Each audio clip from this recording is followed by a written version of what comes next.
Hello friends! Mr. Tariq owns a juice truck. He mainly sells pineapple and orange juice. He had noticed that his customers preferred pineapple juice over orange, so he started preparing the juice bottles in a ratio of 2:1, which means for every 2 bottles of pineapple juice, there is 1 bottle of orange juice, because people are demanding more pineapple. And the amount of pineapple juice he was selling was double the amount of orange. It is summertime, and the demand for fruit juice has increased. Mr. Tariq decided to prepare a new fruit juice, mango flavored. People loved it. As a start, he prepared a ratio of 2:1:3. For every 2 bottles of pineapple juice sold, he sold 1 bottle of orange and 3 bottles of mango juice.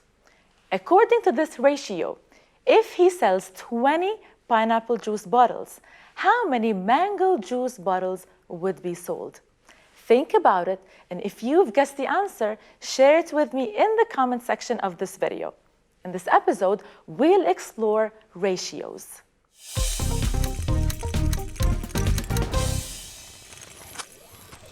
What is the difference between a fraction and a ratio? 1/2 can be considered either a fraction or a ratio, depending on how we choose to use it.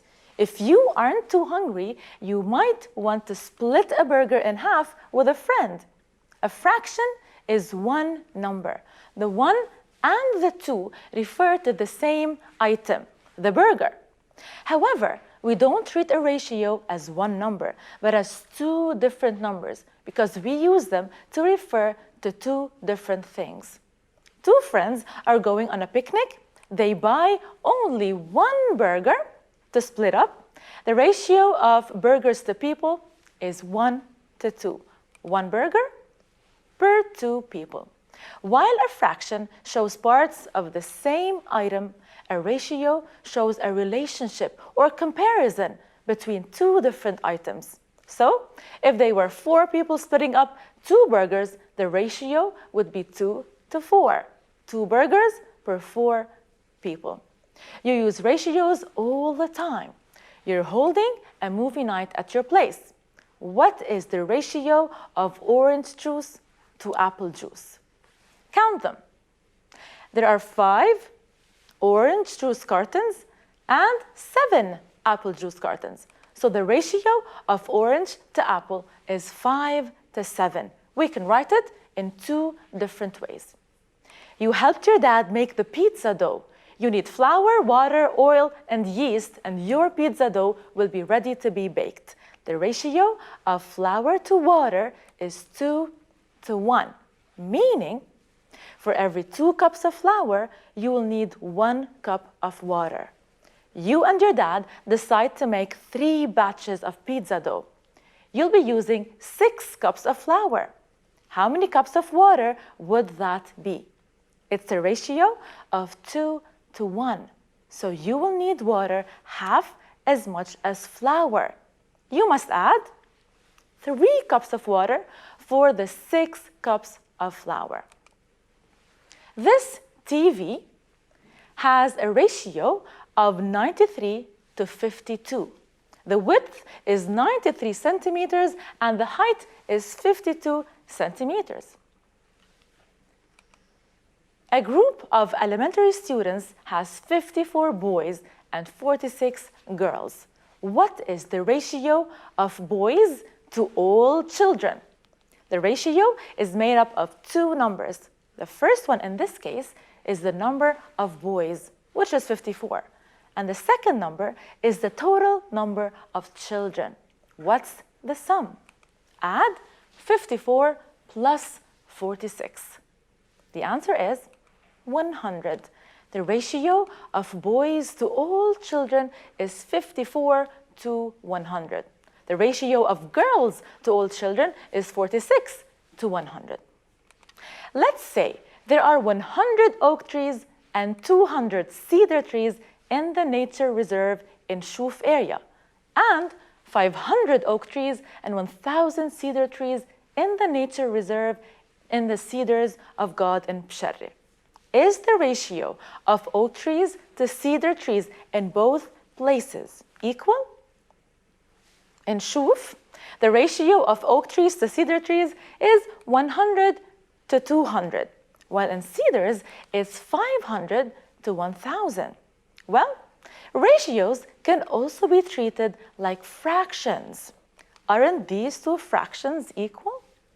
When two fractions are equal, this means you can either multiply or divide one fraction by one single number, and the answer would be the second fraction. 100 times what equals 500? 200 times what equals 1,000? We can multiply by 5. 100 over 200 multiplied by 5 equals 500 over 1,000. So both fractions are equal. And to find the smallest version, let's divide this first fraction by 100.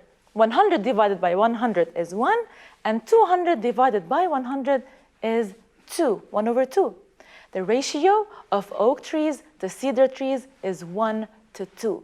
This also applies to the other fraction if you divide by 500. The number of cedars is double the number of oak trees in both places. Do you like reading? Let's find out together how many books Maha can read in 1 week.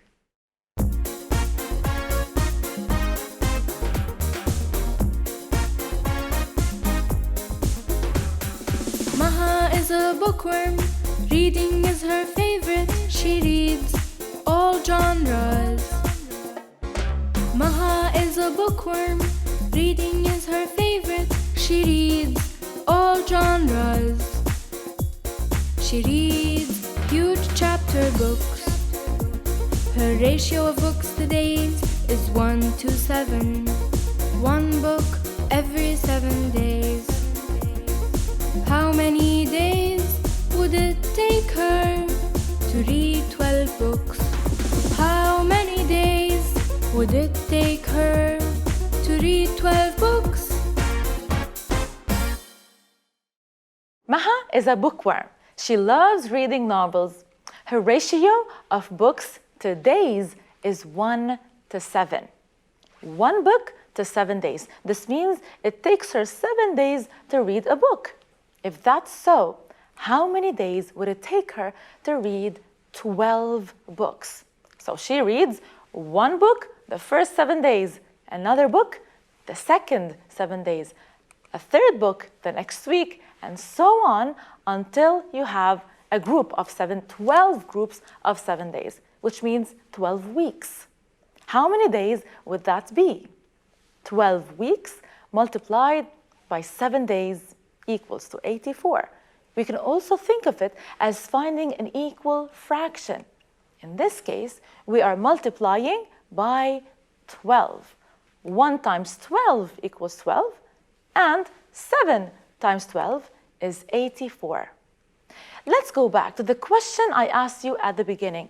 Mr. Tariq owns a juice truck. According to his customers' preference, he came up with the ratio 2 to 1 to 3, which means for every 2 bottles of pineapple juice sold, he sells 1 bottle of orange juice and 3 bottles of mango juice. If he prepares 20 pineapple juice bottles, how many orange juice bottles will there be? And how many mango juice bottles? What was your answer?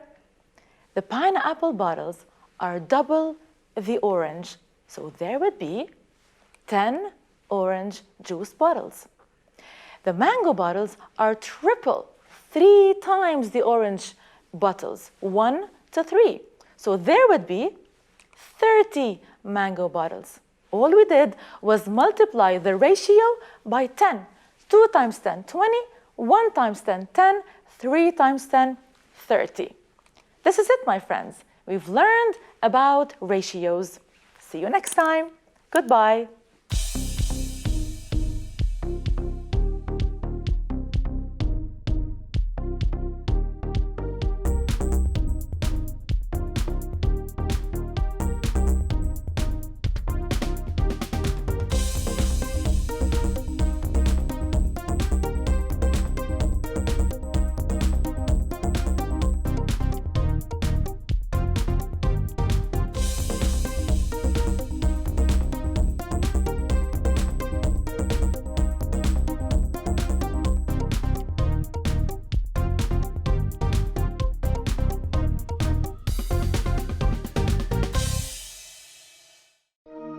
لمشاهدة المزيد من الحلقات زوروا سات 7 بلاس.